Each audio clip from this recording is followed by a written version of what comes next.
आहे. त्याचे साहित्य बघून घ्यावे. 1 वाटी रवा, 1 वाटी साखर, अर्ध केळं, 2-3 तुळशीची पानं, 5-6 काजू, अर्धी वाटी तूप, 7-8 बदाम आणि विलायची पावडर. ती मी साखरेत वाटून घेतलेली आहे. सुरुवात करूया प्रसादाचा शिरा बनवायला.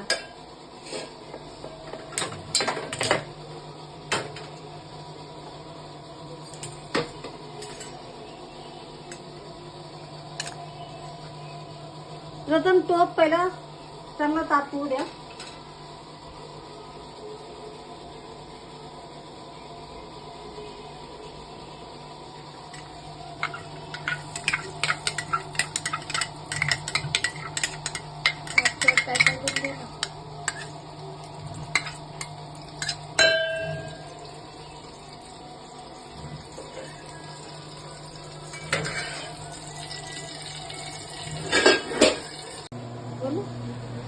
आता आपण त्याच्यामध्ये रवा टाकणार आहोत.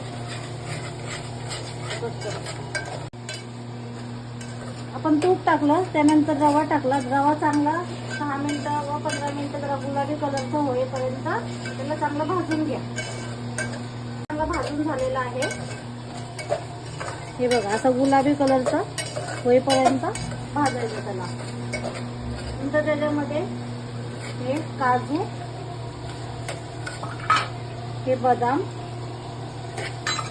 आणि हे केळं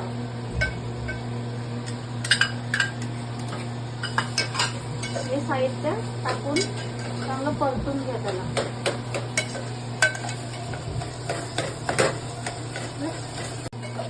आता रवा आपला चांगला भाजून झालेला आहे. काजू, बदाम, केळं हे बघा असा गुलाबी रंग झालेला आहे त्याचा. त्याच्यामध्ये आपण पाव लिटर दूध टाकायचं. 1 वाटीला पाव लिटर बसवतो.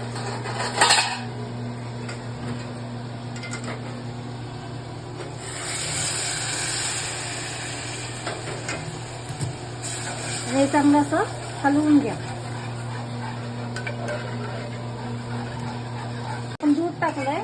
त्याला कम से कम 5 मिनिटं 4 मिनिटं ठेवली तरी चालेल. ते तयार होईपर्यंत 4 मिनिटांनी आपण परत काढूया आणि हलवूया. आपला रवा हे बघा मस्त फुललेला आहे. त्याच्यामध्ये आपण साखर घालूया.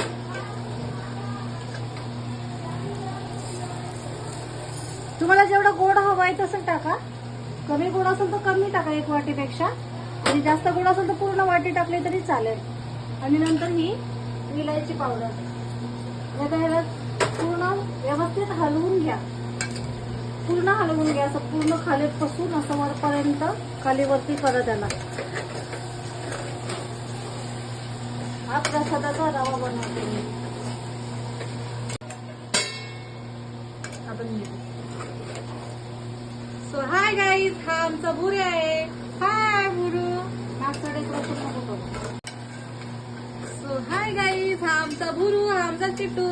से हाय.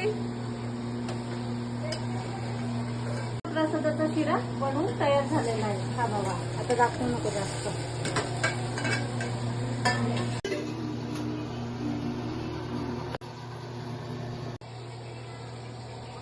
तयार झालेला आहे आपल्या प्रसादाचा शिरा.